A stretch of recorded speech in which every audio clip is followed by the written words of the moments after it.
Welcome to show 23 of the Mises UK podcast with me, your regular host, Andy Duncan. Tonight I'm speaking with my very good friend Helio Beltrão, the founder and president of Instituto Mises Brasil. Given the recent 200-year celebration of the birth of that totalitarian monster, Karl Marx, we'll be talking a little bit about that, but mostly about the amazing success that Helio's had spreading the ideas of Mises within Brazil, and also with his many translations of great Austrian works into Portuguese within the rest of the Portuguese-speaking world. Olá, Helio! Oi, Andy, como você está? Eu espero sim, eu estou muito bem, desculpe para meu português terrível, mas você está bem? Eu estou muito bem e o seu português está sensacional. Fantástico, obrigado, meu amigo. Agora eu preciso falar em inglês antes posso explodir. So, Senor Beltrão, what's your personal reaction to the recent celebration by leftists of 200 years of the infamous Karl Marx? Well, Andy, first of all, thank you very much for having me here. It's a pleasure to talk to you. I'm already a fan of Mises UK, and I'm sure you're going to be doing great stuff. So congratulations to you, Keir, and the team. Thank you very much. That's great. So what do you think then of Karl Marx, 200 years of Karl Marx? Okay, 200 years of disaster of this philosophy.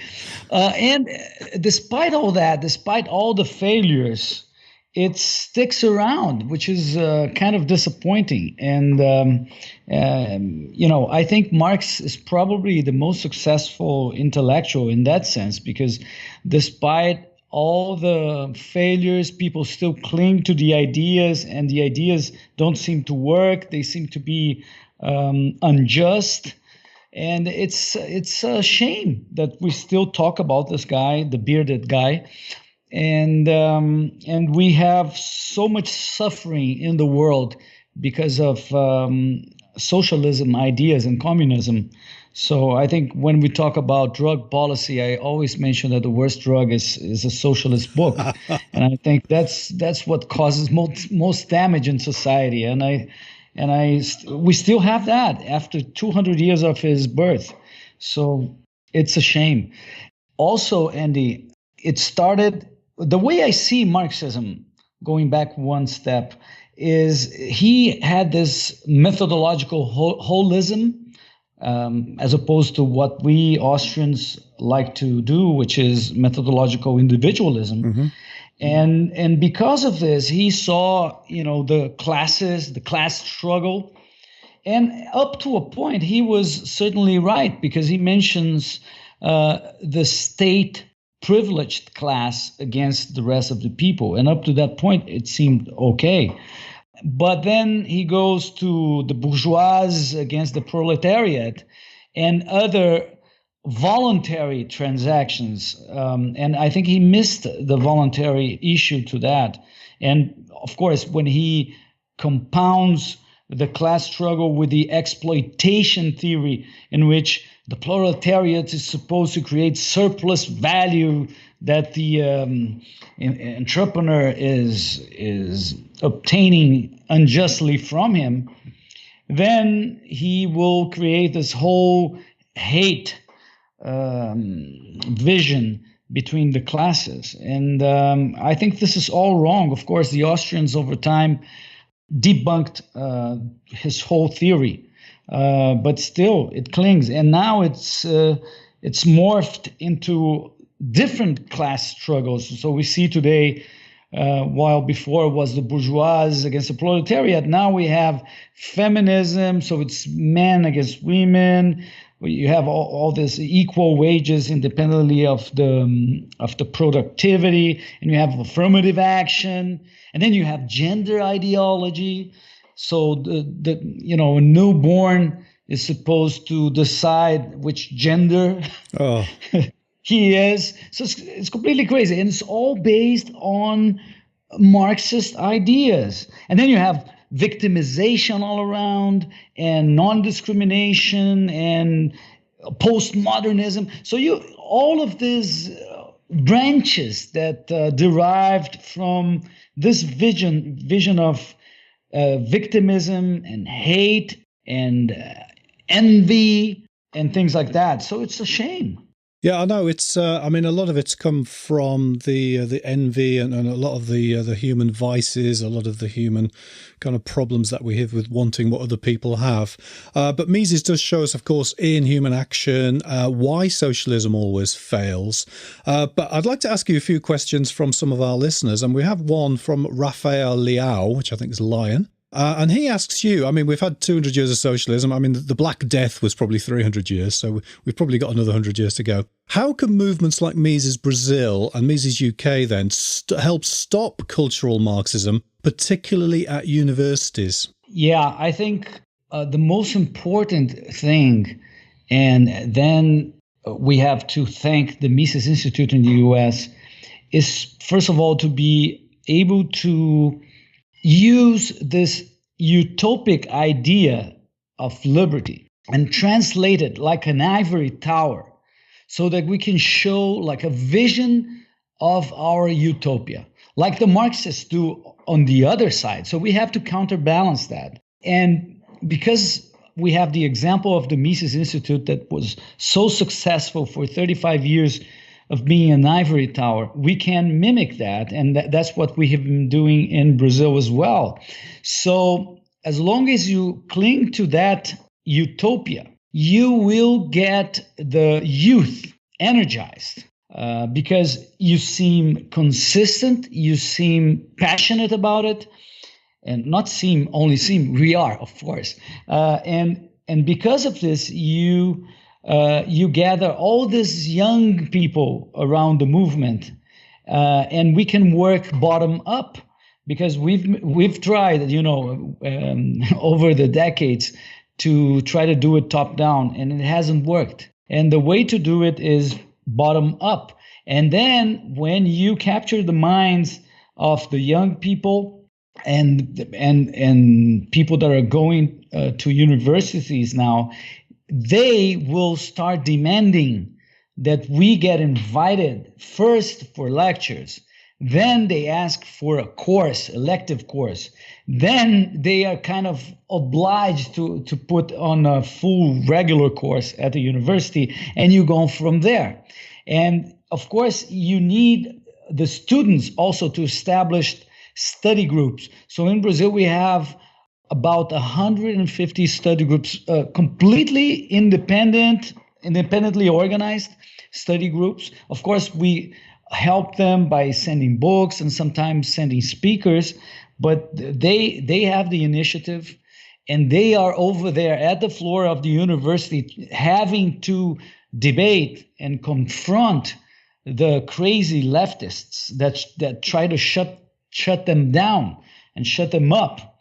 And we've been successful because people are passionate about it, and once they've learned from Mises, Hayek, Rothbard, they become really energized and they start moving. And that's how we are now starting to make a change at the university level in Brazil.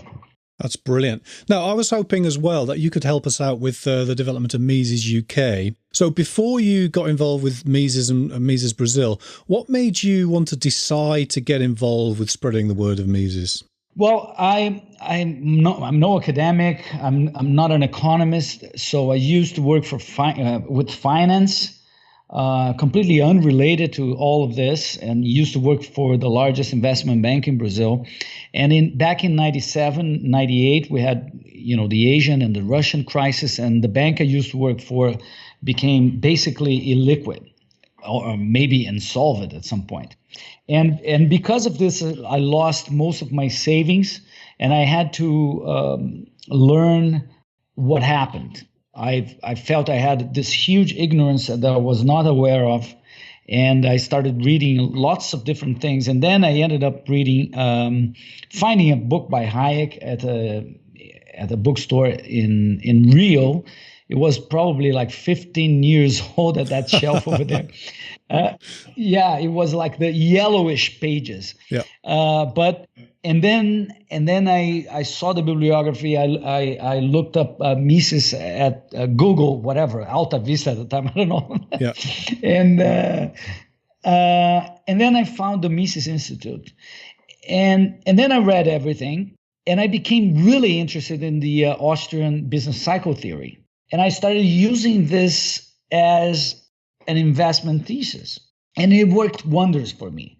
So I was able, through my understanding of it and through the building of a control panel, I was able to exit by August 2007, before the beginning of the crisis. And I felt so much gratitude towards Mises and Rothbard and Hayek that I needed to do something. So it became sort of in the beginning, I didn't feel as if it was a calling. It was just like an initiative out of gratitude that I needed to give this back to society. To whomever wanted to read about them, I was going to try to make it available. And then with time, I felt this is my calling. That's what I want to be doing. That's this may change my country for the better, and we desperately need that. So that's how I became involved with these guys, our heroes. That's great. So it's a sort of a payback to Mises and Hayek and so on. Now, I've always thought of Brazil as being quite a socialist country, almost a communist one. And I was a bit surprised last year when I was in Sao Paulo at your invitation, and I was with Yuri Maltsev, and we saw the Communist Manifesto being sold on the street. So regarding liberty and so on, is it getting better in Brazil? Is it getting noticeably better? I think so. I have lots of friends like you that live abroad and who come every year or every 2 years to Brazil, and every time they come back, they say, this is growing, this is changing. We have more people, we have more young people. There's something going on in Brazil. And at some point, I had doubts whether, it's because we've been using, the internet. Maybe it's because we had this so bad leftist government by Dilma Rousseff. And then I realized that, you have internet in other countries, and you have bad leftist governments in other countries. And here, this seems much more energetic, and it's changing so much, and it's growing so much. So there must be another explanation. And one of the possible explanations is that the ideas are starting to spread around, and we see that. We see anecdotal evidence all the time. For example, one of the most important reforms that was passed in Congress, the representative that was ahead of the initiative started his speech by citing Mises. So that's one of the anecdotal evidence we have. But I have tons of evidence of that sort. So definitely something is going on in Brazil. I would recommend Mises UK and all the other Mises Institutes to try to study the Brazilian case, because we are growing very fast. For example, when we started Mises Brazil, we have 2 think tanks in Brazil, and they were kind of not very active, except for the one in the south of Brazil that organizes the Liberty Forum, but very local initiative. And now, only at an initiative that I'm also part of, which is the Freedom Network, we have 32 think tanks. That's a lot. Yeah, I know. 32 all over Brazil. Some larger, some smaller. Some focus on activism, others focus on, like us, on academic stuff. Doesn't matter. They are all part of what I call the starfish, the Austrian libertarian starfish. And when I spoke about this back in 2010 in the US, I remember you were there. It hadn't started at the time. It was just speculation that this was going to happen, and it definitely happened in Brazil. I spoke at your conference last year in Sao Paulo, and I was just blown away by how many people were there in the auditorium. There were probably thousands, and probably I think every seat was filled. Now, in the UK, for maybe even the last 30 years, there's been usually about 100 of us in the entire libertarian movement. We could all fit in a room and we all fight like cats in a bag. So how many people now do you think are Misesians or libertarians in Brazil? Hard to say. What I can say is that we have about 40,000 people daily that go to the site. We have 300,000 likes on Facebook, fans on Facebook. So it's pretty large. And the most interesting thing is that there are other institutes, think tanks, and people that were able to translate our message to a different audience, or in simpler terms, or to become activists. And these guys are growing very fast as well. For example, one of the main groups that were on the protests in 2015, before the impeachment, there were basically two large activism groups. One of them was sort of a neoliberal group. I wouldn't say they were much influenced by us, but indirectly, I would say yes. And the other group was definitely a libertarian group. And these guys were definitely very influenced by us and by other think tanks of our kind. And these two activist groups were the main, let's say, the main forces that culminated in the impeachment of the president. That was an amazing day. I was cheering that day when that happened. Even I was watching it on the internet. So it was a great stuff. Now, I did want to dig into the success of Misesianism and libertarianism in Brazil and learn some lessons from you. You've probably answered this with a couple of answers already about the think tanks and so on, but I did have a second question from Fernando Monteiro d'Andrea. And he asks, what do you think the three main reasons are for the rise of Mises Brasil and general libertarianism? Do you have anything else beyond the growth of these think tanks?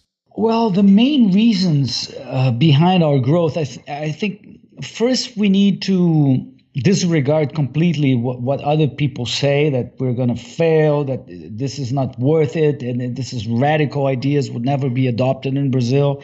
So just the perseverance of just keeping the message, every day publish an article, every single day publish an article, and keep doing day after day after day. So I think that's the main thing. Therefore, you need stay in power. So you need very low fixed costs. So you don't need headquarters or stuff like that before you become large.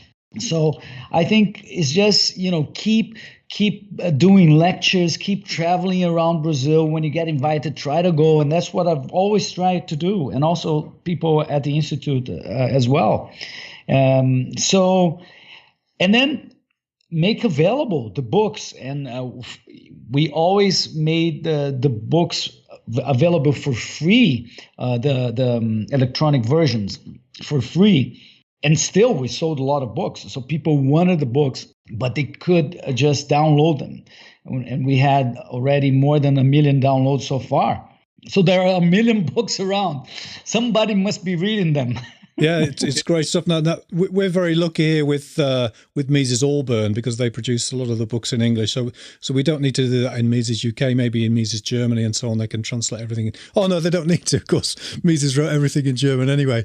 Now, I did want to ask you another angle on this. Is there anything you've done along the way that didn't work that we should avoid doing ourselves in the future? That's a good question. Maybe... For one thing I did in the beginning, which I wanted to avoid now, is not engage the media. Probably because of prejudice. I say these guys will never like us. They don't want to be talking about our ideas. They're narrow-minded, and it's not entirely true. So if I had started talking to the mainstream media, which is not really mainstream in the sense that they don't want to talk about our ideas at all, maybe I would have more reach now. So these guys, they want news.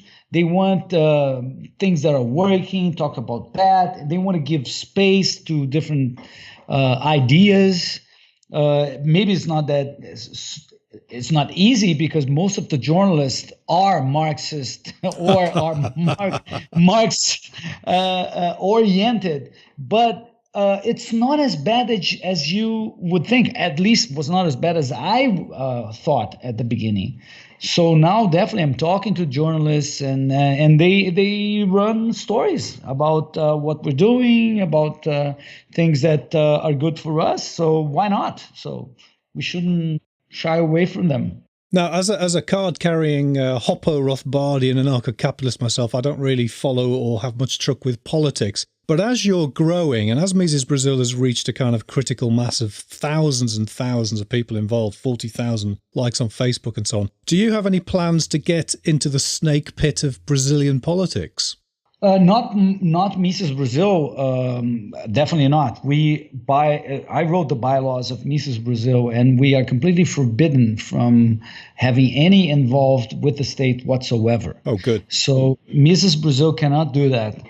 However, I mentioned to you before the Libertarian Network, and this network is one of the main purposes of the network is try to influence public policy without going into politics directly. But it can support a certain piece of legislation.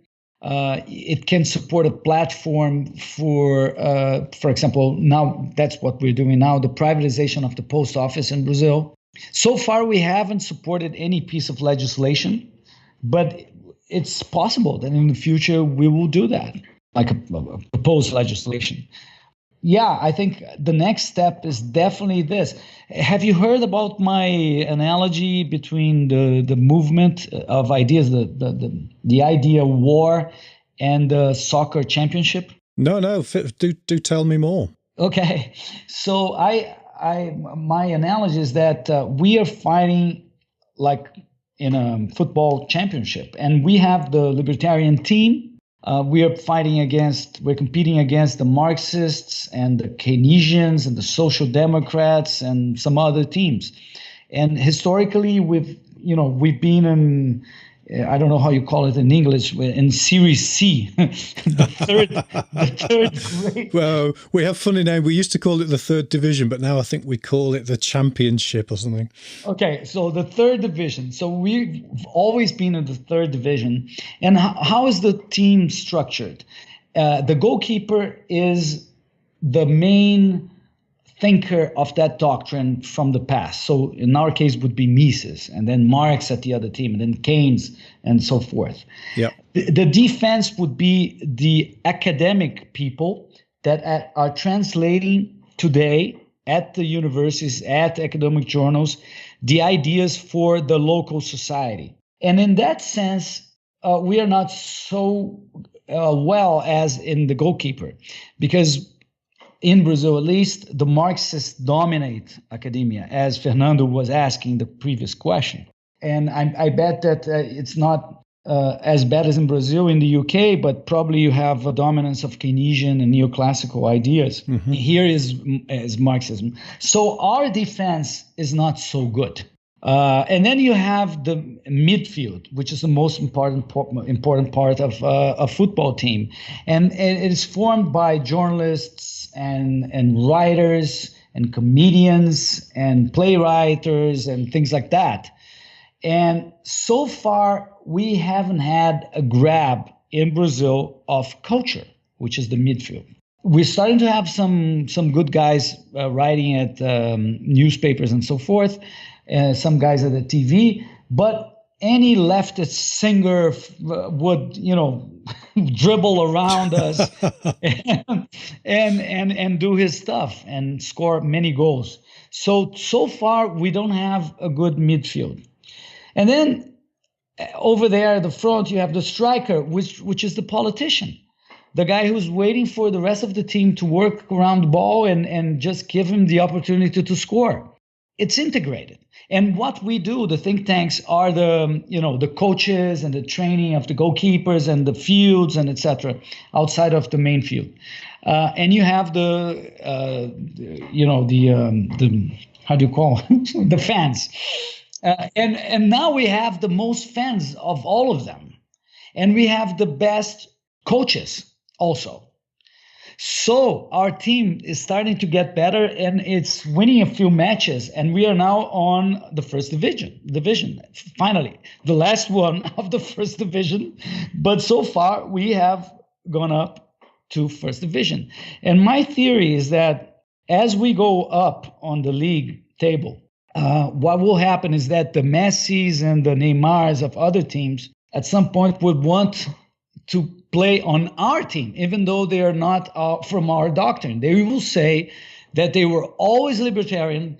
When they were a child, they used to sell books in school, whatever. They lemonade stands around. So that's why they want to play on our team, because they want to play on the winning team and the team that has the most fans. So it's integrated. We cannot just be on the ivory tower, if you look as an integrated unit, and only play defense. That's not how it works. You have to impact culture, and eventually you need to score, because if you don't score, you won't have a smaller state or no state at all, because the other options are unfeasible. The other options would be revolution, and we don't believe in that.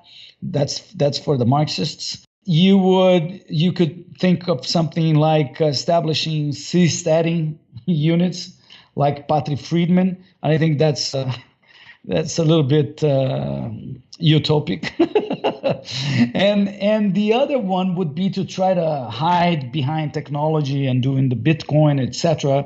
And I think that's a little bit naive, because the state will find you physically, and it can find your assets, and you'll be at some place at some point. So it's, unless you change the rules of the game, we're not going to win this stuff. And I know it's difficult, but that's the only way I envision so far. So we need to impact public policy. And for that, we need to score goals through the politicians at some point. It may be us. It may not be us, because if we have changed the ideas in society, and especially in culture, the politicians will want to score the goals that we need, because they're out for votes. And if we have won the culture war, we have won the game. I like your description there of politicians as just being fickle people who'll do anything to get on the right team. Now, speaking of politicians, I've got one final question from a listener, and this is from Maria Teresa Giotole Mendes. And she asks, what do you think, Helio, about the upcoming October general election in Brazil, and how do you think it's going to go? Oh, my goodness. That's, well, I know I am a speculator, but not so much. Anyway, I think it's not going to be this time that we'll have a libertarian president. However, it might be the first time that we have a team of representatives in Congress. The last time we had a libertarian congressman was back in the 80s. So we have 513 representatives in total, plus another 81 senators. And I think we might be able to get maybe 20, 25 libertarians at one shot, and maybe a few senators as well. So it's very exciting, because last year there was one libertarian representative that assumed office for 6 months because he was the second most voted, while the guy was out of his post. And at that short period, he was able to introduce the extinction of the compulsory union tax. Whoa, brilliant. Well done for him. Yes. And so if one guy for 6 months was able to do that, can you imagine 20 to 30 guys for 8 years or 4 years, whatever? Okay, fingers crossed that works out, and that sounds brilliant. So things looking good for Brazil. Okay, let me try some more terrible Portuguese. Okay, Helio, obrigado para seu tempo hoje à noite. Is there anything else going on at Mises Brasil that you'd like to promote now? Oh my goodness, so much going on. The academic journal is doing really well. We are in the 10th edition so far. We are doing more conferences and summer schools and keep growing. So, well, anybody who wants to know more and knows Portuguese like you do can go to our site mises.org.br.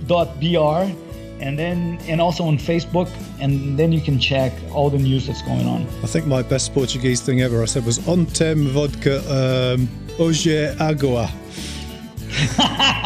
Yesterday vodka, today water. That's it. That's wonderful. Okay, so are you coming to Bodrum this year? I'm not sure. Probably not, but I would love to go. But I don't think I can make it this year. Oh, that's a shame. Oh, well, I hope to see you again anyway on one of your fantastic visits to London. So, ciao, Helio Beltrão. Andy, thank you very much. It was a pleasure. Ciao, my friend.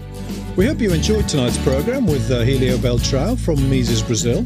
If you'd like to help us out on the MisesUK.org podcast, please add the links to this programme and any others that you like onto your favourite social media sites. And also, if you could, please write us a 5-star review on Apple Podcasts. That really would help us to become more visible there and would help us spread the word of Mises, Rothbard and, of course, the great man himself, Hans Hermann Hoppe. We'll be back very soon with some of the great guests from the world of Austrian economics. Until then, please enjoy your property and freedom responsibly.